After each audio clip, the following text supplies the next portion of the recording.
जय श्री कृष्णा। आज है सीता का धनुष किसकी अस्थियों से बना था, उसके बारे में छोटी सी स्टोरी बताएंगे। और वृतासुर की कथा भी आएगी इसमें। और वृतासुर क्या है? वृतासुर हैं हमारी व्रतियाँ। उसके बारे में बताते हैं पहले, फिर आगे स्टोरी में बताएंगे वृतासुर की कथा। ठीक है, चलिए सुनते हैं, लेकिन पूरी जरूर सुनिएगा आज हमारी बातें आप। हमारे चित्त में 5 वृत्तियाँ हैं और जब वो वृत्तियाँ थम जाती हैं तभी समाधि घटित होती है। चित्त की वृत्तियों का निरोध ही समाधि है।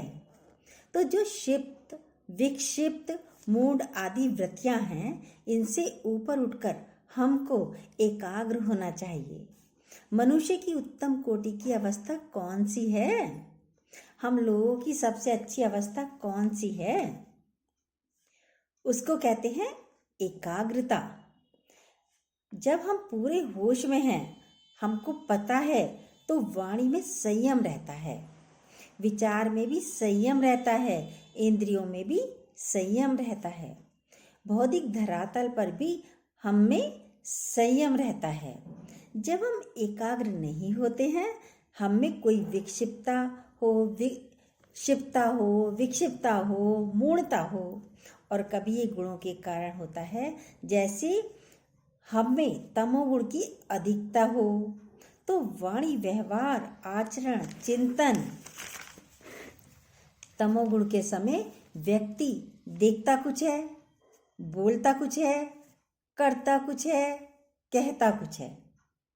यह है तमोगुण के समय। रजोगुण के समय वह अधिक आदर से भरा रहता है, आत्ममुग्ध रहता है, अपनी चीजें अच्छी लगने लगती हैं उसे, अपने आप को ही अच्छा मानता रहता है, अपने हो विमोहन, सम्मोहन, मूढ़ता में रहता है।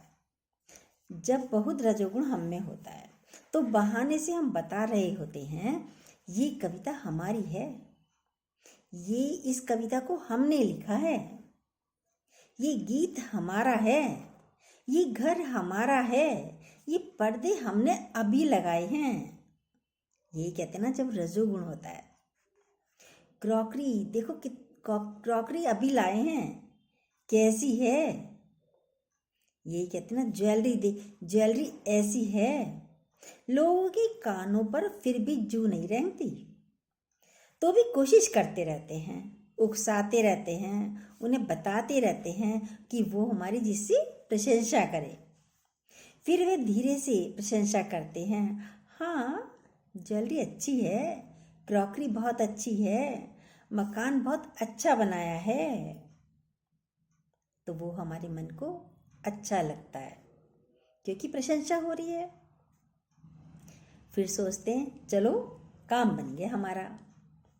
अरे एक ने क्या किया, एक बुढ़िया अम्मा ने क्या किया, अपनी झोपड़ी में ही आग लगा दी। क्यों, कैसे? सुनिए। अंगूठी बनवाई उसने किसी से, पर किसी ने पूछा ही नहीं कब बनवाई, कितनी सुंदर है, कहाँ से बनवाई, ये पूछा ही नहीं। तो उसने अपनी झोपड़ी में ही आग लगा दी कि लोग इसे बुझाने तो आएंगे, तब तो पूछेंगे ही ना। झोपड़ी में आग लग गई, लोग आग बुझाने आ भी गए, बुझा रहे थे आग। वह बूढ़ी माता जी अंगूठी जिस उंगली में पहन रही थी, उंगली दिखा दिखा कर कह रही थी, ऐसे मतलब दिखा दिखा कर रही थी, अरे यहाँ भी बुझाओ, यहाँ भी बुझाओ, यहाँ भी बुझाओ। उंगली अंगूठी दिखा दिखा कर कह रही थी, यहाँ बुझाओ, यहाँ बुझाओ। तो किसी ने कहा कमाल हो गया, चलो इसकी एक अंगूठी तो बच गई, कम से कम इसकी अम्मा की, बुढ़िया माँ की एक अंगूठी तो बच गई। तो बुढ़िया माई कहती है, अरे ये तो पूछ कब बनवाई, किससे बनवाई, कहाँ से बनवाई, और कैसी लगी तुम्हें? अरे बाप रे। फिर वो बोली, अरे बाप रे, पहले पूछ लेता तो मुझे कम से कम अपनी झोपड़ी में तो आग लगानी ना पड़ती। इस अंगूठी को दिखाने के लिए ही मैंने झोपड़ी में आग लगाई। हम भी ऐसी हैं, प्रशंसा चाहिए। ये दृष्टि है रजोगुण की। इसे शास्त्रों में अपने से आप कह रहे होंगे, बता तो सीता के धनुष के लिए रही थी, ये बातें कहाँ से आ गई? अभी आएंगी। सीता के धनुष की भी, धनुष कैसे बना, इतना शक्तिशाली। पर अपनी व्रतियों के बारे में जब तक नहीं जानकारी होगी तब तक आपको आगे का पता नहीं चलेगा। तो इसे शास्त्रों में अपने में रमा हुआ कहा गया है। खुद में ही, अपने रूप में, गुण में, अपने में ही, अपनी प्रसन्नता में ही, में अपनी प्रसन्नता में है और बहाने से प्रसन्नता करवाते हैं अपनी। ऐसे जोड़ तोड़ करवाते हैं, वो अवार्ड मिले, कशिंदे पड़े जाएं, प्रमाण पत्र मिले, अभिनंदन लिखे जाएं, जगह जगह चर्चा हो हमारी। ये रजोगुण की अधिकता से होता है। तमोगुण, तमोगुण में एक बात होती है, हम अपनों को शत्रु बना लेते हैं। तमोगुण में हम अपने वालों को ही अपना शत्रु बना लेते हैं, क्योंकि उसमें क्रोध आता है, उसमें क्रोध रहता है। रजोगुण में लोभ रहता है, तमोगुण में क्रोध रहता है। एक मूढ़ अवस्था, हम कुछ करना ही नहीं चाहते। एक एकाग्रता बड़ी अवस्था है, सिर्फ एक एकाग्रता ही सबसे बड़ी अवस्था है। मूढ़ अवस्था किसे कहेंगे? जब हमें कर्तव्यों का ज्ञान नहीं हो, जब केवल अधिकारों का हमें ज्ञान रहे, ये हमको मिलने चाहिए। मूढ़ता इसी का नाम है, जब हम अपने कर्तव्यों को भूल जाएं और अधिकारों का बोध हमें रहे और अपने कर्तव्य का बोध हमें रहे। चौथी अवस्था जो सबसे अच्छी है वह है एकाग्रता। एकाग्रता तो क्षिप्त विक्षिप्त अवस्था से अधिक मूढ़ता और फिर एकाग्रता, और एकाग्रता से भी बड़ी एक और अवस्था है जिसमें समाधि घटित होती है, जिसमें सत्य प्रकट होता है, जिसमें जीवन का अर्थ उजागर हो जाता है, जिसमें प्रकृति, परमात्मा, नियंता, नियति, इन सब के भेद खुल जाते हैं। उसका नाम है तुर्यावस्था, अथवा वो अवस्था जिसमें निर्विकल्प समाधि जग गई। निर्विकल्प समाधि एक निर्विचार अवस्था। इसके लिए किसी ने कहा ये पुरुषार्थ से संभव तो है, इसमें भगवान की भी कृपा चाहिए, गुरु का भी बड़ा अनुग्रह चाहिए। उनके अनुग्रह के बिना नहीं होगी ये। भगवान की कृपा चाहिए, गुरु की भी कृपा चाहिए, गुरु का भी साथ चाहिए, क्योंकि इसमें साधन करना होगा, विनयी बनना होगा, इंद्रियों को साधना होगा। ये मुफ्त में तो नहीं होगी, मुफ्त में तो नहीं मिलेगी, वो वस्तु से नहीं मिलेगी। वस्तु मिलने पर सुखी होते हैं, पर और ना मिलने पर, वस्तु के ना मिलने पर दुखी होते हैं। और मन का यही धंधा है, मिल गई तो सुखी, वस्तु नहीं मिली तो दुखी। अनुकूलताएं, मन को जो जो चाहिए उसमें सुखी होना चाहता है, और जो नहीं अच्छा लगता उसमें दुखी हो जाता है। वृतासुर की कथा सुना रहे थे आपको, सुनिए। किससे राग हो जाता है हमारा, किससे अटैचमेंट हो जाती है हमारी। जिसे सुख मिलता है उससे अटैचमेंट हो जाता है, और जिसमें रस है, सौंदर्य है, माधुर्यता है, अपनापन है, जो अपने को गुदगुदी दे रही हो, जिस पदार्थ ने मन में मुग्धता, आकर्षण और सौंदर्य का बोध करा दिया, उसी में हम आसक्त हो जाते हैं। मन आसक्त किसमें होता है? मुग्धता में, माधुर्य में, अनुकूलता में। और किससे दूर जाता है मन?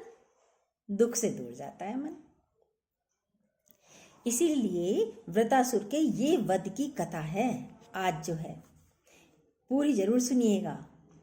एक ऐसा दैत्य पैदा हो गया, उसे वो ही व्यक्ति मार सकता था जिसने सपने में भी क्रोध ना किया हो। बताओ, आप कहेंगे क्रोध तो आ जाता है, लेकिन यहाँ है जिसने सपने में भी क्रोध ना किया हो। जिसने क्रोध ना किया हो उसकी अस्थियों का वज्र बनाया जाए। अच्छा, क्रोध आता कहाँ से है? क्रोध कहाँ से आता है? क्रोध की जननी है काम। जब कामनाओं की पूर्ति नहीं होगी तब क्रोध आता है। क्रोध तो विषयों में से प्रकट होता है। तो जो विषय हमें अच्छे लगते हैं, उन विषयों में जिनमें हमारी आसक्ति है, जा नहीं सकती, ये होती है आसक्ति। जब हमारी कामना पूरी नहीं होती तब क्रोध आता है। इसका अर्थ है एक ऐसा ऋषि जिसमें कोई कामना ही नहीं रही हो कभी भी। हम तो काम की उत्पत्ति है, हर व्यक्ति काम की उत्पत्ति है। हमारे माता पिता में कामना पैदा हुई, तभी तो हम पैदा हुए। माता पिता में और उनके भी माता पिता में और उनके भी माता पिता में ये कामना की उत्पत्ति हुई। अथवा भ्रम में भी कोई काम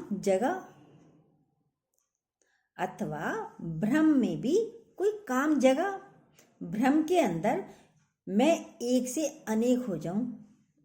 एक से अनेक तभी तो हुए। उनमें भी, ब्रह्मा में भी काम जगा, ब्रह्मा में भी कामना जगी। तो कामना शून्य तो ब्रह्मा भी नहीं है, कामना शून्य तो विष्णु भी नहीं है। तो जिसमें काम ही नहीं है, निर्विकल्प समाधि में रहता है। जब वृतासुर इतना प्रचंड हो गया तो उसके वध के लिए दधीचि से अस्थियों को मांगने देवगुरु बृहस्पति और इंद्र गए। और प्राण दान से बड़ा दान और क्या होगा? दान देने के बाद प्रकाशन नहीं किया जाता, मंद मंद मुस्कुराया जाता है।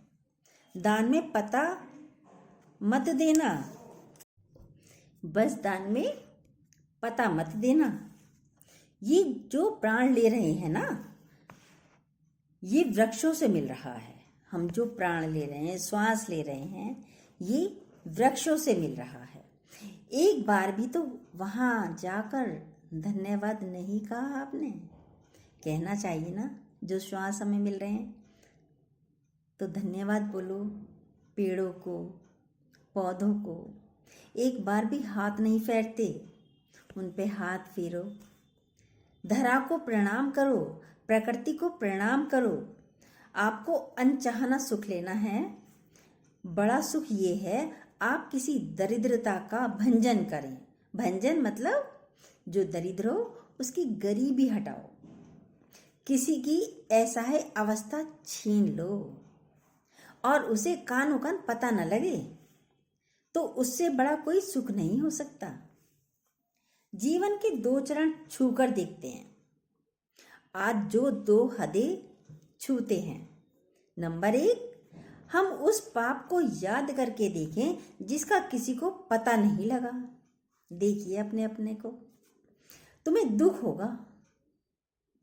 उस पाप को याद करके देखो जिसका आज तक किसी को पता नहीं लगा हो, तो तुम्हें दुख होगा, भय लगेगा, ग्लानि होगी, पश्चाताप होगा, अथवा अनादर पैदा होगा, अथवा कुछ पल के लिए अच्छा नहीं लगेगा कि ये नहीं करना चाहिए था मुझे, ये नहीं बोलना चाहिए था मुझे, ऐसा नहीं सोचना चाहिए था मुझे।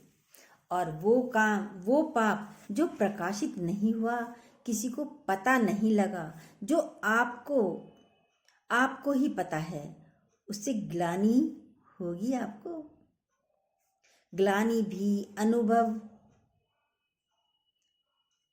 आपको ग्लानि भी होगी। ऐसा अनुभव करोगे तो अच्छा नहीं किया, हमने अच्छा नहीं किया। और दूसरा हद क्या है, आपने कोई ऐसा शुभ कर्म किया हो जिसका किसी को ना पता लगा हो, अच्छा कार्य किया हो और किसी को पता नहीं लगा हो, किसी की दरिद्रता छीनी हो आपने, किसी के प्राण बचाए हो आपने, किसी के अवगुण छिपाए हो आपने, किसी के दोष आपको पता हो और उसको उजागर ना किया हो आपने, किसी के पाप का पता हो आपको पर आपने प्रकाशित नहीं किया हो, उसकी स्मृति आते ही आपको अच्छा लगता है, अच्छा लगता है ना, तो इसे कहते हैं पुण्य। पुण्य का फल ही यश है, पुण्य का फल ही संपदा ऐश्वर्य है, पुण्य का फल ही सत्संग है। इसलिए हर दिन दान करें, और दान में अन्नदान ना भी दे सकें तो ना करें, फलदान ना दे सके तो ना करें, तो एक धातु दान ना दे कर सके तो नहीं करें, कोई बात नहीं। तो एक काम जरूर करिए, आदर का दान जरूर कीजिए, सम्मान का दान जरूर कीजिए, अच्छी बातों का दान जरूर कीजिए, प्रेम का दान जरूर कीजिए। ये सब दानों में से सबसे बड़ा दान है। और ज्ञान दान तो इन सबसे बड़ा दान है। यदि आपको किसी बात का ज्ञान हो तो ज्ञान तो सबसे बड़ा दान है। लोगों को आदर दो, जैसे आप सम्मान देंगे लौट कर आएगा, जैसे आप प्रेम करेंगे लौट कर आपके पास ही आएगा, जैसी सेवा सहायता करेंगे लौट कर आएगा। करके देखिए। दधीची ने अस्थियां दान कर दी अपनी, सिंह के सामने गए दधीची, सिंह कुछ बिगाड़ नहीं पाया, हाथ चूम रहा था उनका, दधीची का पैर चाट रहा था दधीची के। देवगुरु बृहस्पति और इंद्र ने कहा कि हे देव, आपकी अस्थियां हमें चाहिए, और ये सिंह आपको अपना आहार नहीं बना रहा है। देवगुरु बृहस्पति ने कहा कि इनमें इतनी अहिंसा है, इन्होंने स्वप्न में भी किसी का अहित नहीं किया है, इसलिए पशु पक्षी विषाक्त विषैली वनस्पतियां भी इनका आदर करती हैं। तो गुड़ लपेट कर चले गए, अपने शरीर पर पतला पतला गुड़ लपेट कर दधीची शेर के सामने चले गए। शेर उन्हें चाटने लगा। शेर की जिह्वा कटीली होती है, शेर की जिह्वा पर रुक्षणता तीक्ष्णता और उनकी त्वचा अब छिलने लगी। कटीली होती है ना शेर की जीभ। तो जब त्वचा छिलने लगी तो रक्त भी बहने लगा और शेर रक्त पीने लगा, मांस चाटने लगा, मांस खाने लगा। आप कल्पना कर सकते हैं किसी ने ऐसे अपने प्राण दिए हों? ये बातें आज तक आपको नहीं पता होंगी ना, जो आज पता चल रही होंगी। रक्त बह रहा है, शेर मांस खा रहा है, अस्थियां रह गईं।